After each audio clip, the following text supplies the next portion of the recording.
Good morning all students. मैं आज जैसे कि हम कल वाली क्लास में हम पढ़ रहे थे कि जो हमारा ईवीएस का लेसन फर्स्ट था उसमें अंडरस्टैंडिंग ऑफ रिलेशन, रिश्तों की समझ, हमने पेज नंबर 5 पूरा कर लिया था। पेज नंबर 6 पे आते हैं। सलमा क्या कहती है? यू शुड नॉट वरी, तुम्हें चिंता नहीं करनी चाहिए। आल सभी, यूर फैमिली तुम्हारे परिवार में मेंबर सदस्य, आर टेकिंग केयर ऑफ उनकी देखभाल करेंगे, यूर मदर तुम्हारी माता की, प्रॉपरली उचित तरीके से। तुम्हारे परिवार के जो सभी सदस्य हैं वो अच्छी तरह से, उचित तरह से, सही से तुम्हारी मम्मी की देखभाल करेंगे, तुम्हारी माता जी की देखभाल करेंगे।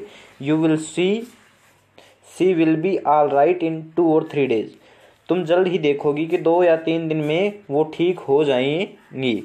I have only my father, mother and younger sister at my home, मेरे घर में केवल मेरे पिताजी, मेरी माताजी और मेरी एक बड़ी बहन ही है हमारे घर में। यानी कि सलमा का परिवार एक न्यूक्लियर फैमिली है, एकल परिवार है। अब हम नीचे की जो टेबल है उस पर आते हैं। देखो, कंप्लीट दिस टेबल, कंप्लीट पूरा करो दिस टेबल, इस सारणी को, इन यूर कॉपी अपनी कॉपी में, इस सारणी को अपनी कॉपी में पूरा कीजिए। अब सारणी में क्या है? फैमिली मेंबर्स के नाम दिए हैं, ग्रैंड फादर, ग्रैंड मदर, ताऊ जी, ताई जी, फादर मदर, चाचा जी, चाची जी। अच्छा, जो रिक्त स्थान दिए हैं, जो फिल इन द ब्लैंक्स दिए हैं, उनमें क्या भरना है? लिव्ड विद यू और समवेयर एल्स, वो कहाँ रहते हैं? तुम्हारे साथ रहते हैं, कहीं और रहते हैं। Right the name of palace, वो जहाँ रहते हैं उस जगह का नाम भी बताइए। देखो, ये आपको भरने हैं कि आपके दादाजी कहाँ रहते हैं, आपकी दादी जी कहाँ रहती है, आपके ताऊ जी कहाँ रहते हैं, ताई जी कहाँ रहती हैं। ये बच्चे सभी अपने पेरेंट्स की मदद से, अपने छोटे बड़े भाई बहन की मदद से स्वयं करें। You have read about nuclear and joint family in last class, तुमने पढ़ा है पिछली क्लास में न्यूक्लियर फैमिली, एकल परिवार, एंड जॉइंट फैमिली, संयुक्त परिवार के बारे में। तुमने एकल परिवार और संयुक्त परिवार के बारे में पिछली क्लासों में अच्छी तरह से पढ़ा है। पीछे कल हमने क्लास की थी उसमें। न्यूक्लियर फैमिलीज, एकल परिवार, ओनली फादर एंड मदर, जो एकल परिवार होता है उसमें केवल फादर एंड मदर, केवल पिताजी और माताजी, टू लुक आफ्टर देखभाल करते हैं, द चिल्ड्रन बच्चे की, वाइल जबकि इन जॉइंट फैमिली संयुक्त परिवार में, ऑल कॉन्ट्रीब्यूट सभी का योगदान होता है। बेटा, कॉन्ट्रीब्यूट का मतलब होता है योगदान, कॉन्ट्रीब्यूट का मतलब योगदान करना, सहयोग करना, साथ देना। अच्छा, नीचे आता है ट्राई टू नो, ट्राई कोशिश करते हैं, टू नो जानने की, एंड राइट लिखने की। अच्छा, who live in your neighbour, तुम्हारे पड़ोस में कौन रहता है? हमारे पड़ोस में कौन रहते हैं? हमारे जो पड़ोसी हैं वो रहते हैं। How many families are nuclear, कितने सारे परिवार एकल हैं? बहुत से परिवार एकल भी हैं, कुछ जॉइंट फैमिली भी है। How many members live in their house, उन परिवारों में कितने लोग रहते हैं। How they distribute their work among them, ये बेटा देखो, ये जो क्वेश्चंस हैं ये तुम्हें खुद करने हैं। मैं इनका हिंदी अर्थ बता देता हूँ, आप सोचना और इनको करने की कोशिश करना। फिर भी नहीं आते हैं तो मैं इनको करवाऊंगा। हाउ मैनी मेंबर्स, कितने लोग सदस्य रहते हैं, लिव इन देयर हाउस, उन घरों में। How they distribute their work, वो अपने काम को किस तरह से आपस में बांटते हैं। अच्छा, अगला क्वेश्चन है how many families are joint, कितने परिवार संयुक्त हैं। How many members live in their houses, और संयुक्त परिवार में कितने लोग रहते हैं। बेटा, संयुक्त परिवार में बहुत ज़्यादा लोग होते हैं, जैसे दादा दादी, चाचा चाची, ताऊ ताई, बुआ फूफा आदि। How they distribute their work among them, और वो अपना काम किस प्रकार एक दूसरे के सहयोग से करते हैं, एक दूसरे में आपस में बांटते हैं, वो बताना है। इफ यदि Sanjana live in a nuclear family then who had look after her mother, अगर संजना एकल परिवार में रह रही है तो उसकी माता की देखभाल कौन करता होगा? जाहिर सी बात है, जब एकल परिवार में रह रहे हैं तो उसकी माता की देखभाल या तो उसकी बड़ी सिस्टर करेगी या उसके पापा जी करेंगे। चलो ठीक है, नेक्स्ट पेज पर हम आते हैं।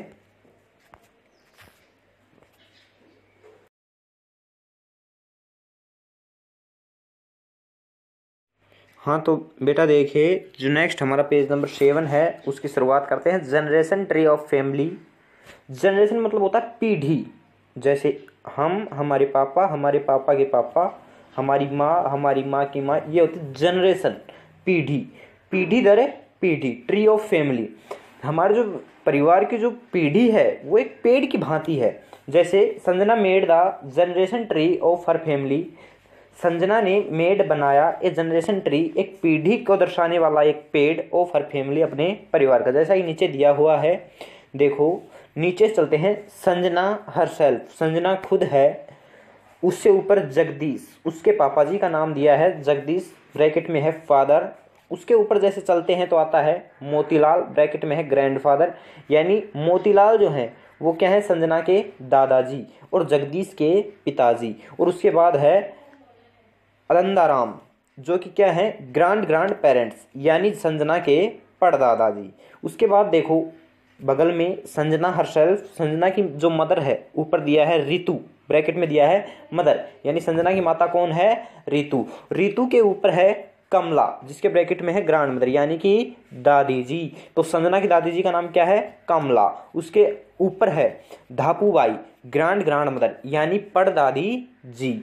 देखो संजना की जो माता है वो के कौन थी, रितु, ब्रैकेट में दिया है मदर। उसकी दादी जी कौन थी, कमला, ब्रैकेट में दिया है ग्रांड मदर। उसके ऊपर कौन थी, धापूबाई, उसकी परदादी जी दी हैं। अच्छा, अब आओ अपने पॉइंट पे।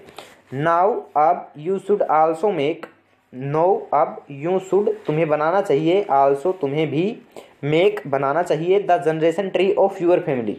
अब देखो क्या कह रहा है यहाँ कि आपको भी अपनी जनरेशन ट्री, अपने जो पीढ़ी दर पीढ़ी का जो एक पेड़ सा जो डायग्राम है वो आपको बनाना चाहिए, जैसा चित्र में दिया है। तो सभी बच्चे बनाएंगे, बनाने की कोशिश करेंगे, अपने मम्मी पापा से हेल्प लें। With the help of member of both side your father and mother, इसमें आप अपने मम्मी पापा की मदद ले सकते हैं। चलो नेक्स्ट लाइन पे। वैन जब return to her house Salma, when जब रिटर्न वापस लौट रही थी, टू हर हाउस घर से, सलमा आस्क्ड पूछा टू हर फादर अपने पिताजी से, दैट की, वाई क्यों, अवर ग्रैंड पेरेंट्स हमारे जो दादाजी या दादी जी हैं, एंड अंकल्स और हमारे जो चाचा जी हैं, do not live with us हमारे साथ नहीं रहते हैं, पापा।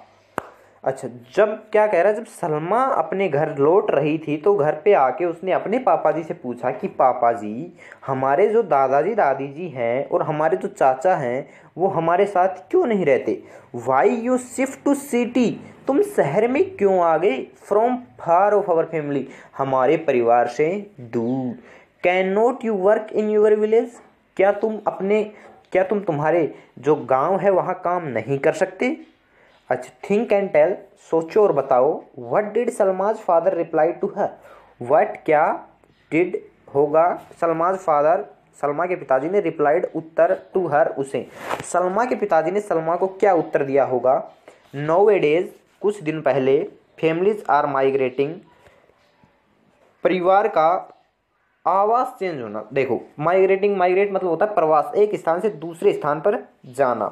कुछ दिन पहले फैमिलीज परिवार आर माइग्रेटिंग टुवर्ड सिटीज, गांव से शहरों की ओर परिवार आ गए, इन सर्च खोज में, ऑफ बेटर जॉब एक बढ़िया जॉब नौकरी की तलाश में या कोई वर्क की तलाश में, प्रोस्पेक्ट्स एंड गुड एजुकेशन जो बढ़िया नौकरी की जो तलाश है, जो प्रोस्पेक्ट मतलब होता है सूची, एंड गुड एजुकेशन और एक बहुत ही अच्छी और बेहतर शिक्षा की तलाश में। मैक्सिमम हाउसेज बहुत से घरों, इन सिटीज शहरों में, आर स्मॉल शहरों में बहुत से घर छोटे छोटे होते हैं, इन विच जिनमें, फ्यू पीपल बहुत कम लोग, कैन स्टे ठहर सकते हैं।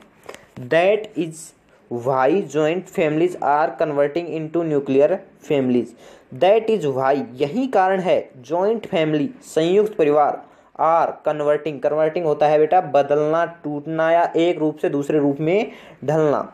तो यही कारण है कि जॉइंट फैमिली संयुक्त परिवार कन्वर्टिंग बदल गई इनटू न्यूक्लियर फैमिली एकल परिवारों में। There are some more reason, ऐसे ही कुछ कारण और हैं, फॉर दिस चेंज इस बदलाव के, to as number of family members, to as ऐसे ही नंबर ऑफ फैमिली मेंबर्स परिवार के सदस्यों के नंबर में। जैसे नेचर उनका जो स्वभाव है, हैबिट उनकी आदतें, फाइनेंशियल कंडीशन, आर्थिक स्थिति यानी पैसा खर्च करने और कमाने की स्थिति। परचेजिंग कैपेसिटी, वस्तुएं खरीदने की क्षमता। परचेजिंग खरीदने की कैपेसिटी, क्षमता। जैसे देखो फाइनेंशियल कंडीशन होती है आर्थिक स्थिति, यानी घर के अंदर ये जो कमाई होती है वो कितने की होती है और जो खर्च होता है वो कितना होता है। परचेजिंग वैल्यू, जैसे कोई व्यक्ति है वो 200 रुपए की, जैसे मान लो मैं शर्ट खरीदने गया, मैं 400 रुपए की शर्ट खरीदता हूँ और खुश हो जाता हूँ, लेकिन वही है कि घर में कोई और दूसरा सदस्य है वो 400 की शर्ट पहनना पसंद नहीं करता क्योंकि वो बहुत ही सस्ती है, वो सोचता है कि मैं 800 रुपए की शर्ट पहनूं। तो ये क्या हो गई है, उनकी जो खरीदने की जो क्षमता है उनमें बदलाव आ गया। Change in the pattern of festival celebration, जो फेस्टिवल त्यौहार सेलिब्रेशन मनाने का समारोह, यानी जो त्यौहार जो मनाते हैं उनको मनाने में भी एक प्रकार से चेंज आ गया। उनको मनाने के तरीके में कोई व्यक्ति 200 2000 या 1000 रुपए खर्च करके भी वही फेस्टिवल आसानी से मना लेता है, वो त्यौहार आसानी से मना लेता है। लेकिन कुछ लोग होते हैं जिनके पास अच्छे पैसे होते हैं तो 4-5 हज़ार उस त्यौहार पर खर्च कर देते हैं, तो ये उनमें मनाने का तरीका अलग हो गया। साथ ही जॉइंट फैमिली और न्यूक्लियर फैमिली है उनमें भी त्यौहारों को मनाने का तरीका अलग हो जाता है। संयुक्त परिवार में सभी लोग मिलकर एक साथ बैठकर, एक साथ मिलजुल कर, एक साथ हंसी मजाक से त्यौहार मनाते हैं, जबकि एकल परिवार में केवल घर के कुछ 2-4 सदस्य ही मिल बैठ कर के त्यौहार मनाते हैं।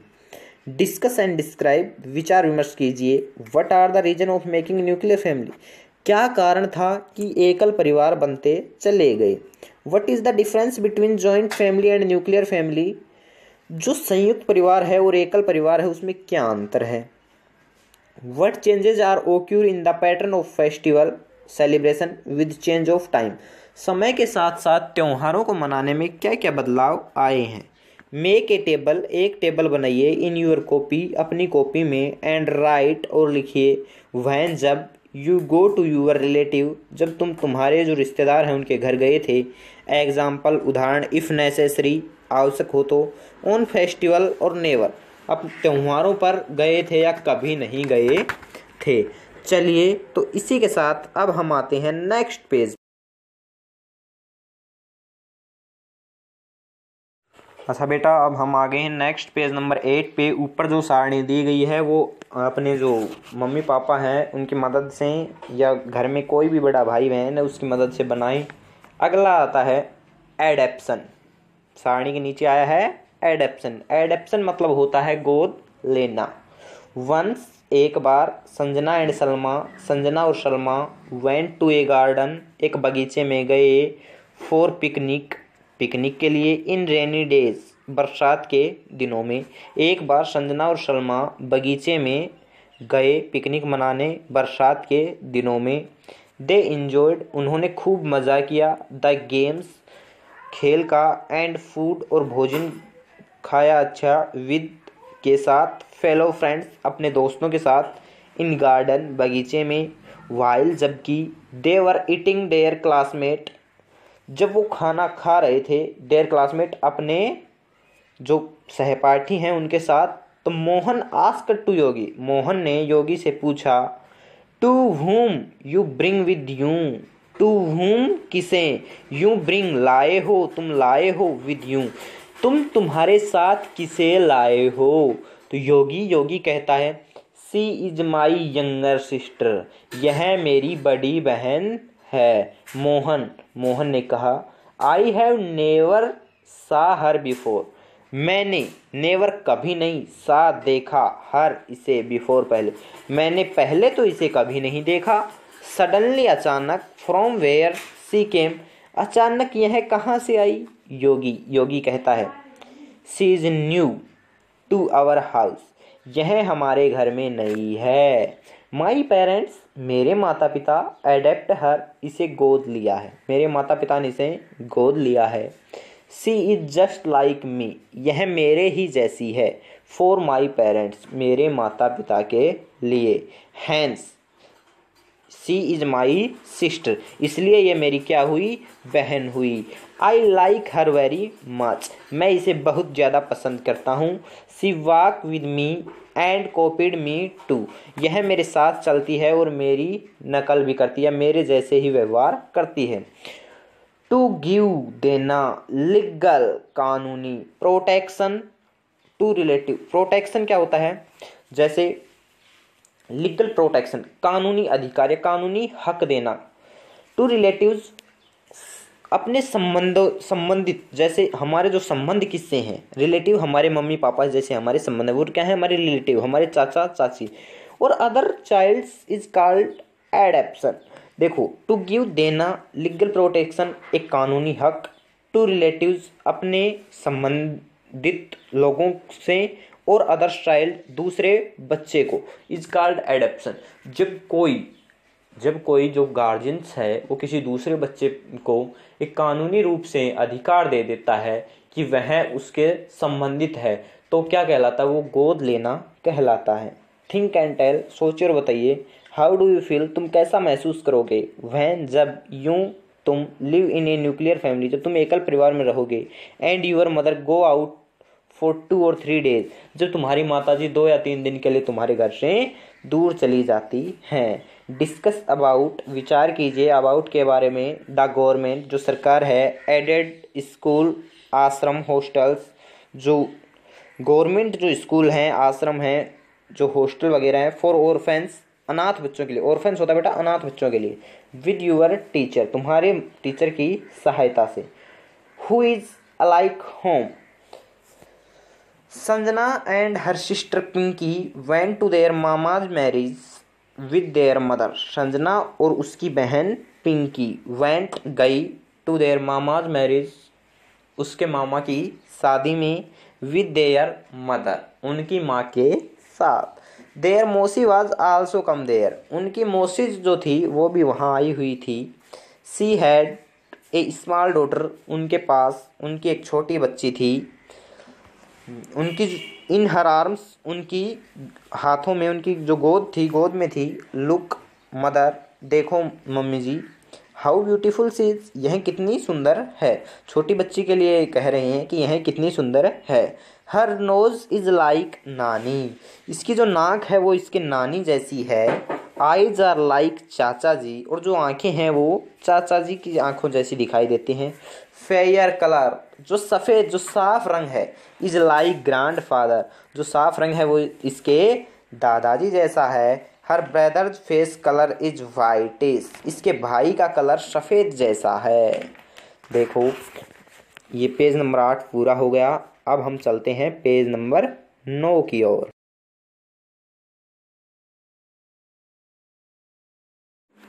देखो, पीछे जो हम बातें कर रहे थे चित्र में दिखाया है, ये जो लड़की है, जो सलमा, संजना, ये देखो इशारा करती हुई नजर आ रही है उस छोटी सी बच्ची की तरफ। चलो अब नीचे आते हैं। Find out and write, find out खोज निकालो, एंड राइट लिखो।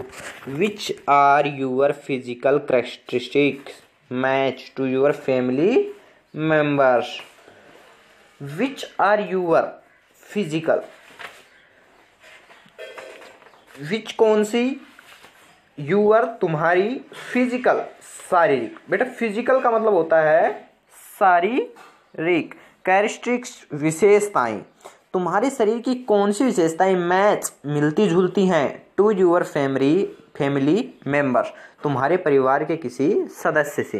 राइट इन यूअर कॉपी, तुम्हारी कॉपी में लिखो। जैसे नीचे जो टेबल दी है ऐसी टेबल अपनी कॉपी में बनानी है, उसमें लिखना है। आपके बॉडी पार्ट तो इधर दिए हैं। Which to whom, match to whom, कौन सा किससे मिलता है, आपका चेहरा किससे मिलता है, आपकी आंखें किससे मिलती हैं, आपकी नाक किससे मिलती है, आपके बाल किससे मिलते हैं, आपके कान किससे मिलते हैं, आपका रंग किसके जैसा है। Sanjana asked to her mother, Sanjana ने अपनी माता से पूछा, माँ। अंजलि फ्रॉम माई क्लास, मेरी क्लास की जो है, जो Anjali, writes from left hand, वो अपने लेफ्ट बाएं हाथ से लिखती है।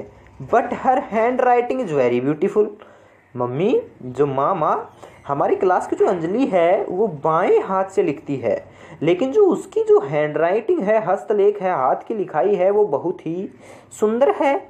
She even got prize for that, उसे इस बात के लिए एक पुरस्कार भी मिला, एक प्राइज पुरस्कार भी मिला। किस बात के लिए, कि वो बहुत ही सुंदर लिखती है, इस बात के लिए उसे प्राइज भी मिला। आई आस्क्ड हर, मैंने उससे पूछा। Why don't you right from right hand, तुम अपने दाएं हाथ से क्यों नहीं लिखती हो। वी, हम, आल, सभी, राइट फ्रॉम राइट हैंड, हम सभी तो बाएं हाथ से नहीं लिखते, दाएं हाथ से लिखते हैं। सी रिप्लाइड, उसने उत्तर दिया। I do all my work with left hand, मैं मेरे सभी कार्य बाएं हाथ से ही करती हूँ। आई ट्राइड, मैंने कोशिश की। To write by right hand but failed, मैंने कोशिश की कि मैं भी दाएं हाथ से लिखने की कोशिश करूं, लेकिन मैं विफल रही, फेल हो गई, मैं लिख नहीं पाई। ट्राई टू नो, जानने की कोशिश करे। And write which of your habits to match which family member of your, तुम्हारी जो आदतें हैं वो तुम्हारे परिवार के किस सदस्य से मिलती हैं। राइट इन यूर कॉपी, अपनी कॉपी में लिखें। इसी के साथ अब चलो पेज नंबर,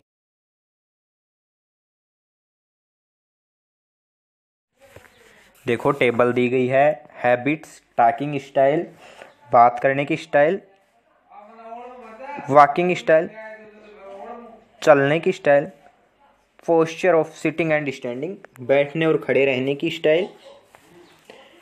अब आगे फिल इन द ब्लैंक्स दिए हैं। Match to which member of family, किस परिवार के किस सदस्य से मिलती हैं।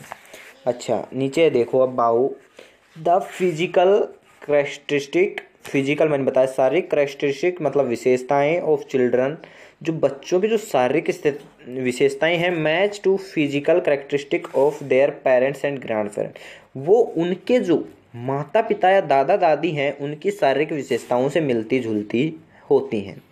देज करेक्टरिस्टिक्स, ये विशेषताएं आर कॉल्ड कहलाती हैं हेरिडिटिकल करेक्टरिस्टिक्स, यानी अनुवांशिकी विशेषताएं, एक वंश से दूसरे वंश में चलने वाली विशेषताएं।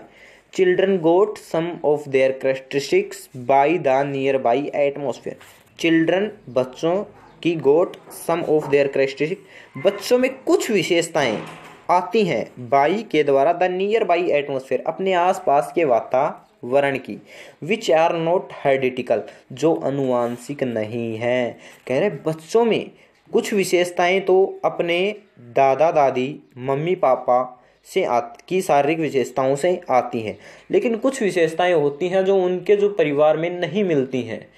वो क्या है, वो उनके आसपास की वातावरण से वो विशेषताएं आती हैं जो कि उनकी अनुवांशिक विशेषताएं नहीं होती। लेट्स ट्राई टू नो, चलो जानने की कोशिश करते हैं। देखो अब आता है ग्रेगर जॉन मेंडल। बेटा ग्रेगर जॉन मेंडल एक साइंटिस्ट का नाम है। तो Gregor John Mendel did a lot of experiment, did किया, ए लॉट ऑफ बहुत सारे, एक्सपेरिमेंट्स प्रयोग, ग्रेगर जॉन मेंडल ने बहुत सारे प्रयोग किए ऑन के ऊपर, पी प्लांट मटर के पौधे पर, एंड गिव और दिया, द लॉ ऑफ हेरिडिटी अनुवांशिकी का नियम। क्या कह रहे, ग्रेगर जॉन मेंडल ने बहुत सारे प्रयोग किए ऑन पी प्लांट मटर के पौधे पर, एंड गिव और दिया, द लॉ ऑफ हेरिडिटी अनुवांशिकी का नियम। बेटा ग्रेगर जॉन मेंडल नाम के साइंटिस्ट ने बहुत सारे प्रयोग किए मटर के पौधे पर और बहुत सारे प्रयोग करने के बाद अनुवांशिकी का नियम दिया, हेरिडिटी का नियम दिया। दैट इज वाई, इसीलिए he is called the father of heredity, इसीलिए उन्हें अनुवांशिकी का पिता भी कहा जाता है, उन्हें अनुवांशिकी का जनक भी कहा जाता है। द फादर ऑफ हेरिडिटी, अनुवांशिकी का जनक। नीचे आता बेटा देखो डॉक्टर हरगोविंद खुराना, ये भी एक बहुत बड़े साइंटिस्ट हुए। Doctor Hargobind Khorana wrote many papers for the new properties of heredity. बेटा देखो प्रॉपर्टीज का अर्थ होता है गुण, प्रॉपर्टीज का अर्थ क्या होता है, गुण। देखो मैंने जो अंडरलाइन वर्ड आए हैं इनकी मैं वर्ड मीनिंग आपके पास भेज चुका हूँ, उन्हें याद करें, उन्हें कंठस्थ करें, उन्हें बार बार रिपीट में लाएं ताकि वो आपको याद रह सके। डॉक्टर हरगोविंद खुराना ने रोट लिखे मैनी पेपर्स बहुत से पत्र for the new properties of heredity, अनुवांशिकी के नए नए गुणों के बारे में उन्होंने बहुत सारे शोध पत्र लिखे। ही वॉज अवार्डेड, उन्हें पुरस्कार भी मिला, by Nobel prize, for his contribution in the field of heredity. बेटा देखो, कॉन्ट्रीब्यूशन का अर्थ होता है योगदान। ही वॉज अवार्डेड, उन्हें सम्मानित किया गया बाई नोबेल प्राइज, नोबेल पुरस्कार द्वारा, फॉर हिज कॉन्ट्रीब्यूशन, योगदान दिया गया, in the field of heredity, अनुवांशिकी के क्षेत्र में। Pinky, Pinky understand that we, Pinky समझ गई दैट की वी, हम humans are alike as our parents और other family members.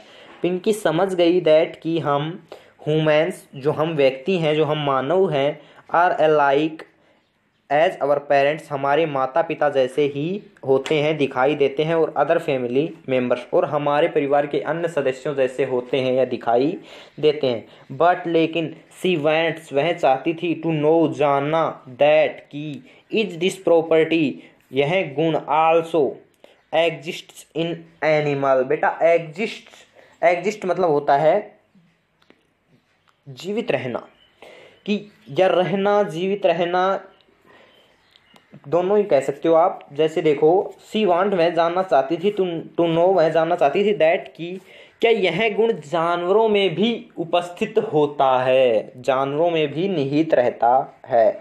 Discuss and tell, how can a cow identify her काल।